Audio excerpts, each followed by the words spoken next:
Hello, aujourd'hui je te retrouve pour un bilan culturel du mois de septembre.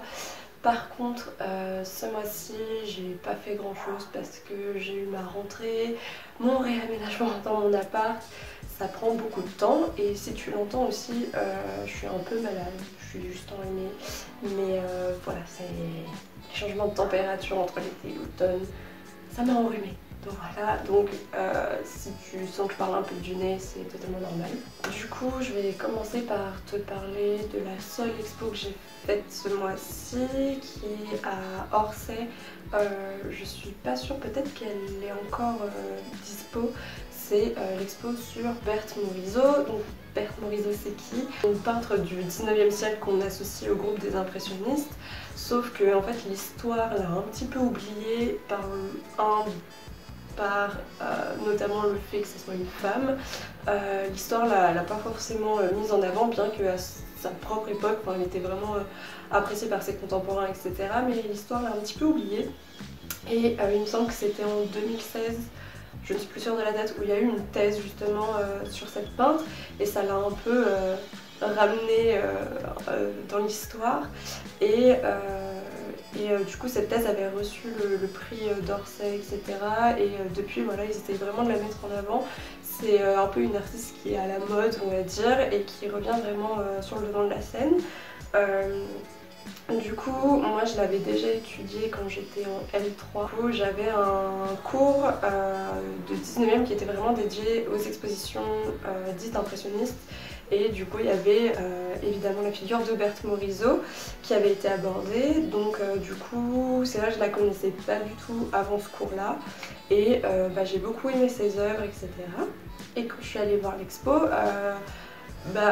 en soi l'exposition elle était vraiment bien faite. Ça t'expliquait quand même assez bien ce que ça faisait d'être une peintre au 19e siècle, sachant qu'une femme peintre professionnelle, ça se faisait pas trop, elles n'avaient pas les mêmes accès aux ateliers. Par exemple, t'avais pas forcément le droit d'avoir des modèles nus à disposition quand tu étais une femme, pour voilà, travailler l'anatomie, des trucs comme ça. Et du coup voilà, c'était assez intéressant en plus de voir ses œuvres et tout. Par contre, c'est une expo où il y a vraiment beaucoup de monde et du coup tu fais un petit peu la queue pour voir les œuvres, etc. Après c'est vraiment une bonne expo, enfin, je trouve ça important qu'on mette en avant ce genre d'artiste. Mais voilà, il y a beaucoup de monde, il faut être patient, calme. Et voilà, ne pas trop s'énerver quand tu te fais bousculer H24. Mais les œuvres, moi je les aime beaucoup. Et en plus j'ai pu découvrir aussi d'autres œuvres qu'on n'avait pas forcément vues pendant le cours que j'avais en L3. Donc top, moi je te la conseillerais. Après peut-être essayer d'y aller à des horaires où il y a moins de monde. À Orsay c'est un peu compliqué, mais voilà. Je vais te parler des séries mais aussi des émissions que je regarde. Je vais commencer par te parler d'Élite, qui est du coup une série espagnole qui se passe dans un lycée qui a comme élèves des enfants qui viennent plutôt de familles aisées, même si il y en a certains qui ont accès à cette école grâce à une bourse. Et qu'est-ce qui va se passer? Je pense que tu en as déjà entendu parler parce que beaucoup de monde en ont déjà parlé. La saison 2 est sortie du coup il y a le mois dernier, je crois, je ne sais plus. Et je me suis dit bon, on va tenter. J'ai une pote qui m'avait dit non mais regarde, tu vas voir, c'est bien et tout. Du coup je me suis lancée. De toute façon quand je me lance dans une nouvelle série, j'ai l'impression que c'est toujours quand la saison 2 sort et que j'ai toujours une saison de retard par rapport aux autres. Du coup dans la saison 1, qu'est-ce qui se passe? Il y a un des élèves qui a été tué et toute la saison va parler de ça, où ça va être un peu l'enquête pour savoir qui l'a tué. Et donc t'as ça alterne entre les moments où les élèves de ce lycée sont interrogés par la police et les moments qui ont précédé la mort de cet élève. Moi j'ai trouvé ça quand même assez bien fait, ça aborde voilà, différents sujets, sexe, drogue, homosexualité, ce genre de choses. J'ai trouvé ça pas mal, curieusement j'étais vraiment pas emballée au début et au final j'ai passé un bon temps mais je voulais savoir la suite. Et la saison 2 que j'ai pas encore fini mais ça ne saurait tarder. Et enfin dans la saison 2, un des élèves a disparu et un peu sur le même procédé que la première saison, ça va alterner les scènes de recherche de cet élève disparu et de ce qui s'est passé avant sa disparition. Je l'ai pas encore totalement fini, donc peut-être que je t'en reparlerai le mois prochain. Mais en tout cas je trouve ça plutôt pas mal, et donc c'est plutôt sympa à regarder au final. Ensuite l'émission que je regarde, c'est encore une fois une émission coréenne pour changer. C'est un peu sur le même principe que... C'est un peu ouais, voilà, dans le même thème que Show Me the Money, je t'en ai parlé le mois dernier.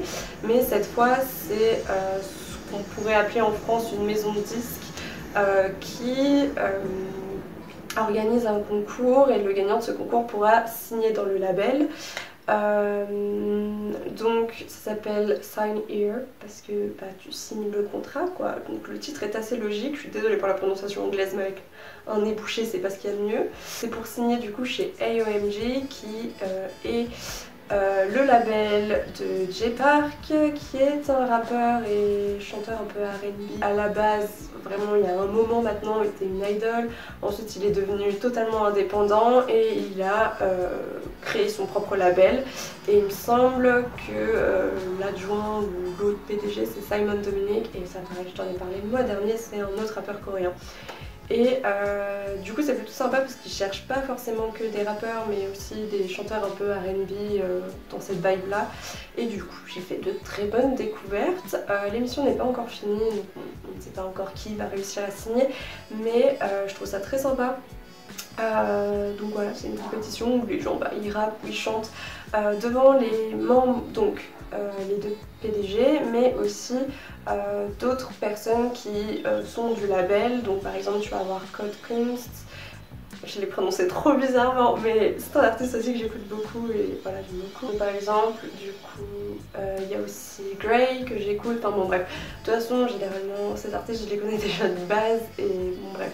Voilà, et en plus de ça, tu vas avoir, en plus de ce jury-là, des gens qui font partie voilà, du milieu de la musique, de la production, voilà, qui sont derrière et qui peuvent aussi voter en faveur ou en défaveur du candidat qui passe. Donc c'est plutôt cool. Voilà, il y a des petites découvertes qui sont plutôt sympas, ça permet aussi de te faire découvrir voilà, plusieurs styles musicaux, des artistes qui sont pas du tout encore connus ou même, enfin j'ai vu des têtes que je connaissais déjà qui sont passées dans les candidats, donc voilà ça fait toujours plaisir. Et donc voilà, donc je te conseille de regarder, j'essaierai de te mettre la chaîne YouTube où je regarde ça parce que une personne fantastique traduit les épisodes. Généralement quand je te conseille les émissions coréennes oui, et japonaises c'est plutôt donc en VO sous-titré en anglais. Donc si tu parles pas trop bien anglais, que tu comprends pas trop, ça peut être un peu compliqué, surtout pour si tu veux essayer de comprendre les paroles et la traduction des paroles, ça peut être un petit peu compliqué. Mais après voilà, ça reste quand même un jeu télévisé, un concours télévisé, donc il n'y a pas besoin non plus de tout comprendre, ça peut être quand même accessible. Et dernière chose que j'ai à te conseiller, ça va être une chaîne YouTube que je suis depuis pas mal de temps déjà qui s'appelle Léa Bordier, qui notamment propose la série des chers corps, c'est-à-dire ça va être le portrait d'une femme qui raconte et qui explique le rapport qu'elle a avec son corps, le rapport qu'elle a eu aussi avec son corps, les évolutions qu'elle a pu avoir dans ce rapport, etc.